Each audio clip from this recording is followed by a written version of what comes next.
Halo, selamat bertemu lagi dengan Dokter Coding di sini. Kali ini saya akan berbicara tentang situasi dan kondisi yang ada saat sekarang, khususnya ini untuk anak-anak ya di masa pandemi ini. Oke, sebelumnya bagi yang belum tahu, belum kenal, perkenalkan, nama saya Denny Supriyadi. Jadi banyak yang menyangka saya itu masih kuliah atau baru lulus kuliah. Saya itu lulus kuliah itu di tahun 2003, itu baru lulus kuliah. Nah, ini ada fotonya, ini foto wisuda saya. Ini saya lulus kuliah tahun 2003. Saya lulusan Unpad. Lulusan dulu mengambil jurusan matematika. Jadi saya lulus kuliah tahun 2003. Di tahun 2005 itu saya sudah menjadi seorang programmer, jadi bekerja di perusahaan konsultan IT di bidang pemrograman komputer ya, software. Jadi di sana sudah menjadi seorang programmer, membuat software-software untuk perusahaan-perusahaan besar ya. Jadi di tahun 2005 itu ketika pertama kali masuk kerja itu sudah ikut terjun ke membuat ERP di rumah sakit. Yaitu ERP itu adalah membuat sistem yang terintegrasi dari hulu ke hilir, dari mulai pendaftaran pasien sampai ke rekam medis, juga ada sampai ke logistik pengadaan barang dan penjualan obat-obatan di apotek. Itu sistemnya itu terintegrasi, terhubung dalam satu sistem semuanya. Di tahun 2010, 2009, 2010 mungkin Anda yang hidup di zaman itu, terutama ini bagi kaum milenial ya. Sebelum milenial itu di tahun-tahun tersebut itu lagi booming-boomingnya gadget-gadget keluaran dari Telkom, keluaran dari Bakri Telkom. Itu contohnya ini ada contoh gadget-gadget tahun tersebut. Ya, ini sangat booming di zaman itu ya. Ini juga ada ini. Nah, ini gadget-gadget ini booming di tahun-tahun tersebut, tahun 2010, 2009, 2010 itu.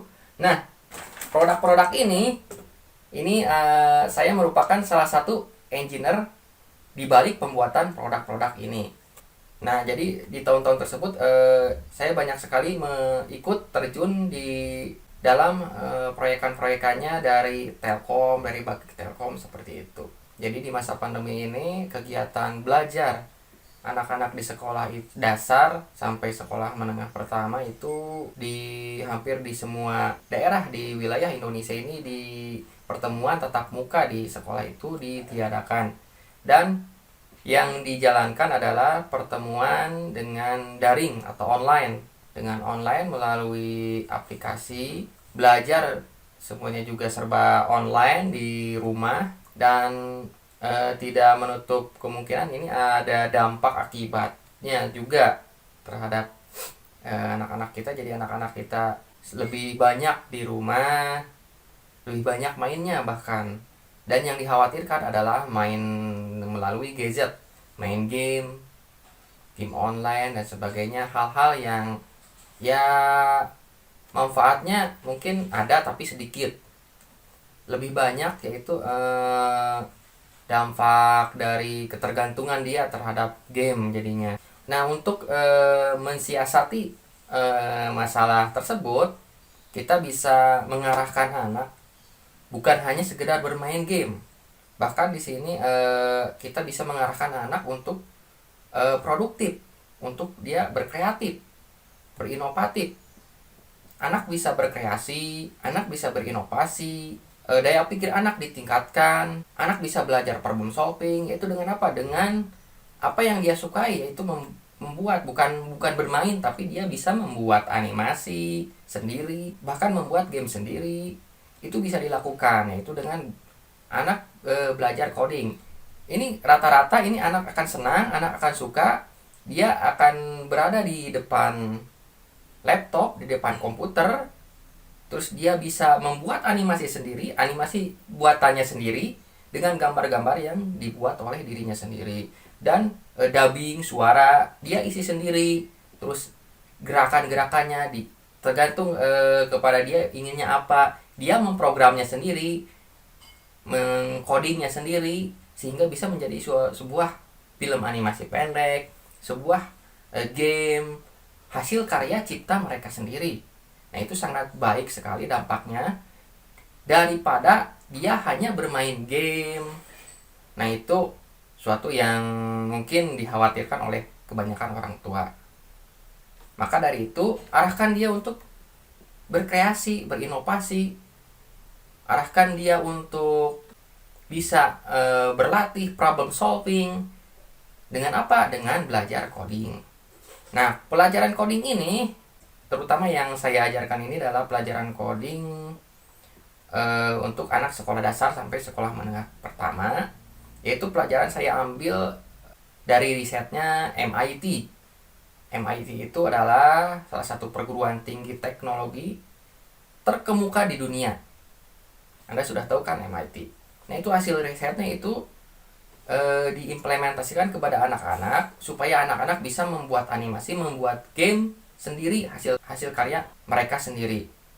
Nah, itu dapat meningkatkan kreativitas, inovasi, problem solving, dan anak-anak bisa berpikir secara kritis. Di sana anak-anak bisa menganalisis, bisa mengevaluasi dan menciptakan sebuah karya. Itu suatu hal yang sangat positif sekali, dan anak-anak suka di sana, anak-anak betah membuat hal tersebut. Dia belajar tapi dia merasa senang. Jadi di sana ada pembelajaran dengan fun learning di sana. Belajar dengan sesuatu yang tidak membosankan, sesuatu yang tidak membebani dia, bahkan dia menjadi happy, senang.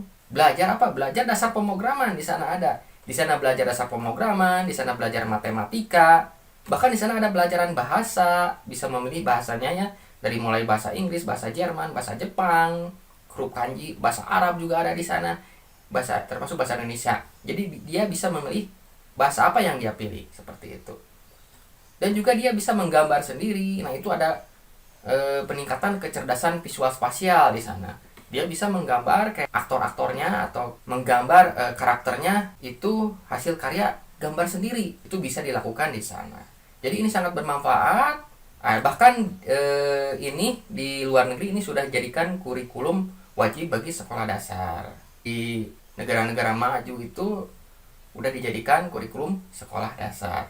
Bahkan di Singapura itu udah jadi kurikulum sekolah dasar wajib, bahkan wajib menjadi kurikulum sekolah dasar. Nah, bagaimana di Indonesia? Di Indonesia ini karena keadaannya ya, mungkin tidak semua sekolah mempunyai lab komputer, dan tidak semua guru bisa mengajarkan hal ini. Jadi hanya sedikit sekolah-sekolah bonafit yang mempunyai lab komputer itu mengajarkan pelajaran coding ini. Dan itu pun yang mengajarnya itu dia outsourcing dari luar.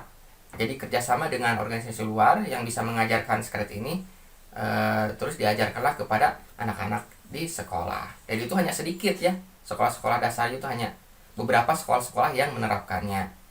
Apalagi yang tidak punya lab komputer itu tidak mungkin ya untuk mengajarkan hal ini. Jadi jangan khawatir bagi yang punya anak-anak di usia sekolah dasar, silakan untuk mengajarkan coding ini kepada anak-anak karena ini sangat bermanfaat sekali daripada anak-anak bermain game yang mungkin benefitnya atau manfaatnya itu sangat kecil sekali, dan anak-anak hanya bermain saja terus dia menjadi kecanduan akan game tersebut. Nah, ini lebih baik anak-anak diarahkan untuk bisa membuat animasi, membuat gamenya sendiri, hasil karya sendiri. Jadi itu lebih baik seperti itu, lebih bermanfaat ya. Dan jika belum bisa, silakan masih bisa mengajarkan coding ini kepada anak-anak lewat kursus-kursus yang ada.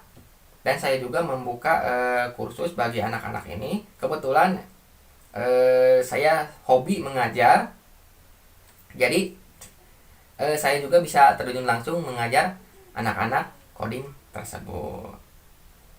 Nah, itu mungkin informasi dari saya. Jangan lewatkan informasi-informasi berikutnya yang akan saya sampaikan. Jika informasi ini bermanfaat bagi Anda, jangan lupa tekan tombol subscribe-nya. Mungkin itu saja dari saya saat ini. Sekian dan terima kasih.